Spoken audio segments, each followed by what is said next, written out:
Kaya we praise God for unanswered prayers. Nagpapasalamat tayo kay Lord, madalas hindi ginagawa ng Diyos. You prayed for healing, the person died. You prayed for makapasa ka, bumagsak ka. You prayed and you claimed na madil mo yung business, makuha mo yung dapat, hindi nangyari. Now this is the reason why many are disappointed to God. Ano po, bakit po siya disappointed?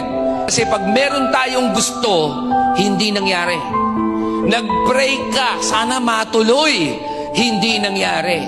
Nag-hope ka kinabukasan, sana maibigay na sa akin, hindi nangyari. Then you are disappointed. And then sinisisi mo si Lord, biniblame mo siya. Ang dahilan, kasi kilala mo lang ang Diyos sa kaya niyang gawin. Pero pagkakilala mo talaga ang Diyos, dapat kilala mo rin ang Diyos sa hindi niya gagawin. At eto pa, mahal ko ang Diyos at mahal mo ang Diyos sa kaya niyang gawin. Pero ito pinakamatindi, mas minamahal ko ang Diyos sa mga bagay na hindi niya ginagawa sa akin.